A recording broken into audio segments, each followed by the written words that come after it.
Hi, I'm Mike Domitrz, founder of the Date Safe Project. And for this video, we want to start off by talking with survivors. If you're a survivor of sexual assault, please know that you are strong, you are courageous, and your voice always deserves to be heard. And that it's your choice for how you want to move forward. And there's great resources out there if you want to talk with someone. And it can be really valuable that survivors that I get to work with around the world, so many of them share that once I was able to start talking, it really gave me new perspective, new insight, really helped me to see my strength and my courage inside of me and many other benefits that survivors have shared with me. So I want to start off by please knowing how strong you are, how courageous you are, how amazing you are, and how much you deserve to have your voice heard. And if you don't have someone right now that's available to you, maybe you're thinking, what if I don't know someone that I can talk with?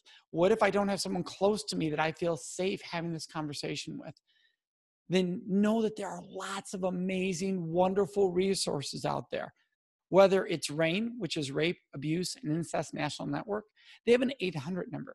You can call 24 hours a day, 7 days a week. You can find them right on our website at datesafeproject.org. That's datesafeproject.org, and you go into the resources section. Now, what you can also do is find local sexual assault crisis centers or state coalitions against sexual assault. These can all be wonderful, wonderful resources. Now, if you're someone watching this video saying, Mike, how do I help, encourage, or support a survivor to come forward? How can I do that? Well, I know that in our society today, we're used to telling people, hey, just so you know, I'm here for you. Well, that phrase is used so much nowadays that it's lost credibility. It needs to be way more specific. It has to be topic specific, because if it's not, people think in their mind, well, I know you want to be there for me, but I don't know if you're there for me on this. And it can be scary for people to come forward because it's not specific enough. And so you want to be specific. A wonderful thing you can say to anybody you care about, work with, love, you share a home with or relationship with, is to not assume whether it has happened or it hasn't happened, but to lay a foundation for whether it has or it hasn't, or whether it may happen in the future, so that they know that you are someone that is there for them. Here's an example of that. You sit down with someone you deeply care about, and maybe you're not able to sit down with them. So then I would highly encourage like a Skype or a FaceTime where you can see each other. Worst case is to call. You don't want to text this, because text can be misconstrued, because you can't hear somebody's tone. You can't hear the love in the words necessarily. And so we want that to be heard and, if possible, seen, because that's really important that we see each other in these moments. Here's the language. You could be sitting down talking tonight with a partner, a spouse, a friend, a child, a sibling. And here's the language. If anyone ever has or ever does sexually touch you against your will or without your consent, I am always going to be here for you. Always. See, with that language, you let someone specifically know, on this topic, I'm here for you. And that way you can help create a safer space for people to come forward. Now, I know when I share that, some people are thinking, well, what if somebody does come forward? What do I say? Like, my gut reaction is going to be, oh my gosh, I'm so sorry. Or my gut reaction is going to be, who did it? Those are not ideal gut reactions, but they're gut. So I can't tell you not to have them in your mind. But what I want you to do, what I want to encourage you to do, what I want to invite you to do, is to take a breath, so you don't just react from the gut, so you can be most present for the survivor who's sharing with you. Take a breath. Look that survivor in the eye and simply say, thank you so much for sharing with me. Clearly you are strong. You are courageous. What can I do to help? See, that language allows the survivor to know that you've come to someone as a survivor that heard you, that you don't even need to say words like, I believe you, because that statement resonates with, I believe you. In fact, saying I believe you when the survivor has not brought up anybody doubting them, can actually do harm.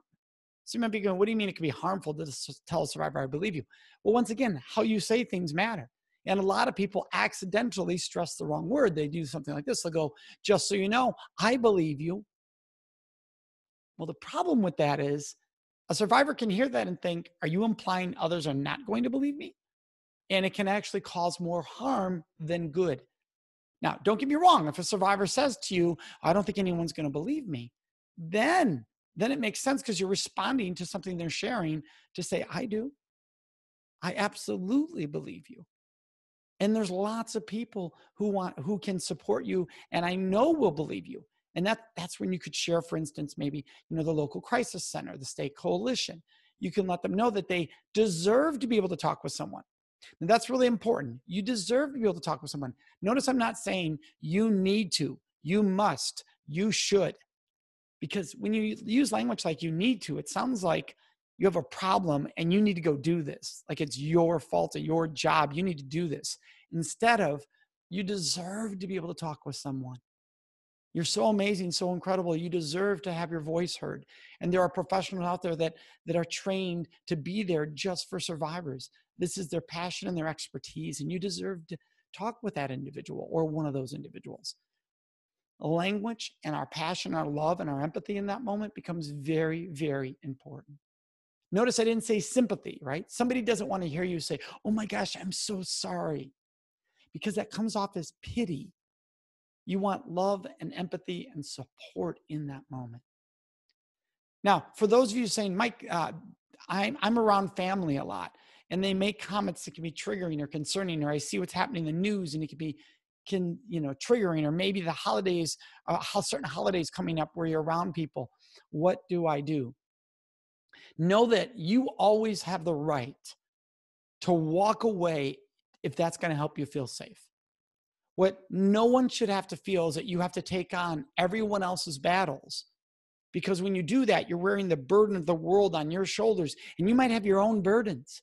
And what that does is that weight just becomes crushing after a while, and no one has to take all that weight.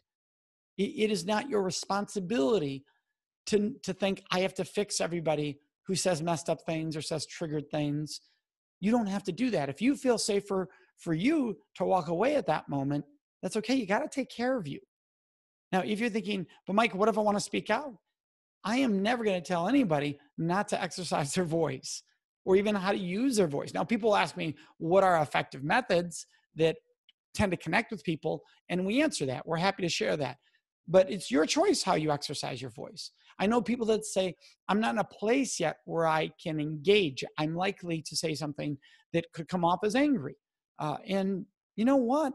If that's your voice, that's okay to express your voice, to express anger when somebody says something that is harmful. There's nothing wrong with expressing your voice. Now, for those of you sitting, but what if I'm around that table and I do want, I'm at a place where I think I can take a breath and say something, and I don't want it to be from a place of anger. What would be a technique for doing that? A good technique is, if you believe the person across the table from you is a good person who does not understand the harm they've done, or is misguided, or been given a bad education to this point so they don't realize, then what you want to do is speak to someone's highest qualities, right? For instance, ask them, well, what do you mean by that? And be sincere. Don't say it to manipulate, because you sincerely want to know what they mean by that so you can engage in a conversation. So you can learn what they mean by that, and then you can spark a conversation that might end up having them learn something about how that was perceived. Another language phrase that you can use is, wow, I'm sort of surprised you said that, knowing what an awesome person you are. Now, some of you are going, well, Mike, is that passive aggressive? No, notice what I said. You're an awesome person. So I'm sort of surprised you said that, right? I know people that feel comfortable doing that, because what they're doing is they're not saying you're a jerk. They're saying you're a great person. And the person's like, they say, what do you mean I'm an awesome person? I'm surprised I said that. What do you mean by that? Well, when you said that, here's what I felt. Here's what I heard. And you can choose, by the way, however you want to have these conversations. These are just techniques that people have told us have been very helpful in the past. But remember, if you just need to walk away, that's okay. Walk away. In the end, it's your choice to choose how you want to exercise your voice. And that's what we're all about at the Date Safe Project. Building a culture of consent and respect, which means always having a choice, honoring individuals' choices, right? And so we want to honor your choice and how you exercise your voice. Keep in mind, there's always resources available at our website, datesafeproject.org. You can go to the resources section and find out a lot of information. I want to thank this amazing website here that is so incredible, built for survivors, for to have a community here. I think it's so sensational. I just want to thank each of you for sharing your strength and your courage with the world.